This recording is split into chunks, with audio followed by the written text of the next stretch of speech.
Assalamualaikum warahmatullahi wabarakatuh. Apa kabar Ananda peserta didik? Ketika kalian mendengar istilah bank, pasti yang terlintas pertama di pikiran kalian adalah tempat menabung. Nah, Ananda sekalian, dahulu kala orang tua kita menyimpan uang di bawah kasur, di celengan, ataupun di tempat-tempat tersembunyi lainnya. Namun sekarang ini orang-orang sudah beralih ke lembaga perbankan. Perlu kalian ketahui bahwa ternyata bank bukan hanya sebagai tempat menabung saja loh. Untuk tahu lebih lanjut tentang bank, yuk simak videonya, siapkan buku dan penanya, dan selamat belajar. Materi mengenai OJK atau Otoritas Jasa Keuangan, yaitu lembaga yang menggantikan atau membantu bank sentral dalam mengawasi perbankan.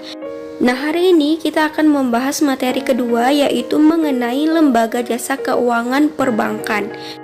Setelah menyimak video pembelajaran ini, Ananda sekalian diharapkan dapat menjelaskan pengertian bank, fungsi bank, jenis, prinsip, dan produk bank, serta menjelaskan tentang lembaga penjamin simpanan atau LPS.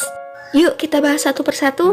Yang pertama akan kita bahas adalah pengertian bank. Bank ini berasal dari bahasa Itali, banca, yang artinya adalah bangku, tempat pertukaran uang.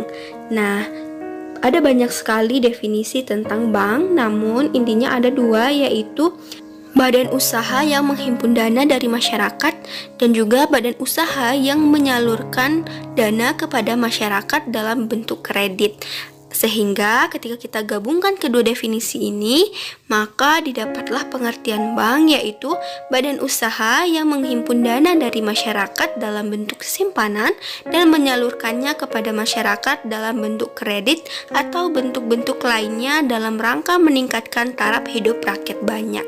Nah, ketika kita memilih untuk menyimpan uang kita di bank, uang tersebut nantinya akan digunakan bank untuk disalurkan kepada orang lain yang membutuhkan uang melalui pinjaman kredit. Namun, ketika kita ingin menarik uang kita, uang tersebut dapat kita tarik sesuai dengan saldo yang tertera di buku rekening kita. Jadi, setiap harinya uang di bank itu selalu berputar. Ada uang masuk, ada uang keluar. Kita tidak pernah tahu berapa uang yang sebenarnya ada di bank itu sendiri. Yang kita tahu adalah yang tercatat di buku rekening kita. Berdasarkan definisinya, kita ketahui bahwa tugas pertama atau tugas utama dari bank itu sendiri adalah menghimpun dan menyalurkan dana masyarakat. Nah, selain tugas tersebut, bank memiliki tugas lainnya, yaitu mendukung kelancaran mekanisme pembayaran seperti menyediakan clearing, transfer uang, penerimaan setoran, fasilitas pembayaran tunai, kredit, dan fasilitas-fasilitas pembayaran lainnya yang mudah dan nyaman bagi nasabahnya. Kemudian juga mendukung kelancaran transaksi internasional. Nah, dengan adanya perbankan ini, orang dari dua negara berbeda dapat saling mengirim uang ataupun mengirim barang dan membayarnya melalui perbankan. Nah, dilihat dari jenisnya, bank-bank ini terdiri dari dua jenis, yaitu bank umum dan bank perkreditan rakyat atau BPR. Perbedaan keduanya terletak pada jasa lalu lintas pembayaran. Jadi bank BPR ini tidak boleh memberikan jasa dalam lalu lintas pembayaran seperti simpanan giro, peransurasian, maupun kegiatan usaha dalam valuta asing. Nah, bank umum sendiri terbagi menjadi dua, yaitu bank konvensional dan bank syariah. Bank konvensional merupakan bank yang melaksanakan kegiatan yang hanya mendasarkan pada kesepakatan umum. Hampir di setiap daerah terdapat banyak sekali bank-bank konvensional seperti BRI, BNI, Mandiri, maupun BCA. Sedangkan bank syariah adalah bank yang melaksanakan kegiatan berdasarkan prinsip-prinsip syariah. Contohnya saja adalah Bank Syariah Indonesia yang merupakan gabungan dari BRI Syariah, Mandiri Syariah, dan BNI Syariah. Prinsip-prinsip syariah yang dimaksudkan di sini adalah tidak menerima dan membayar bunga yang dalam Islam itu disebut sebagai riba. Adapun pembagian keuntungan berdasarkan akad-akad bagi hasil.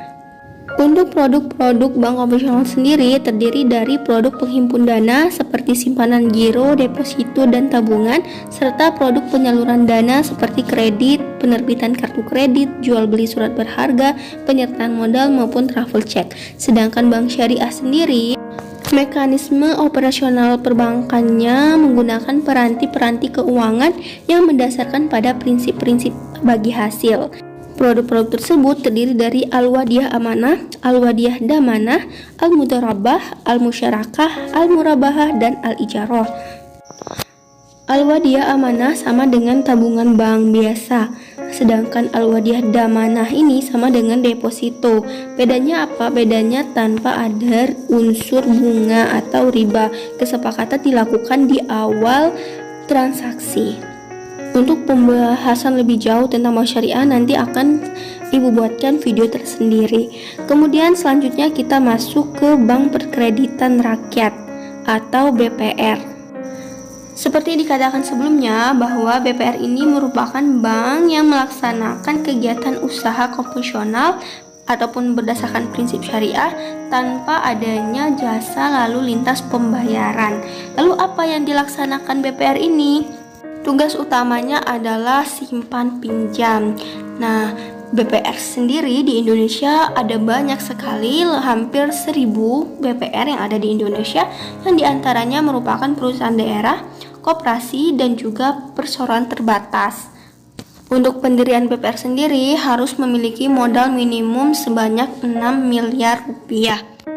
Nah, Ananda sekalian, uang yang kita simpan di bank dijamin keselamatannya oleh lembaga penjamin simpanan yang merupakan lembaga independen yang berfungsi menjamin simpanan nasabah perbankan di Indonesia. Fungsi LPS sendiri selain untuk mengatur keamanan dan kesehatan secara umum, juga sebagai pengawas yang dilakukan dengan cara memantau neraca, praktik pemberian penjaminan, dan strategi investasi dengan maksud untuk melihat tanda-tanda finansial distress yang mengarah kepada kebangkrutan bank.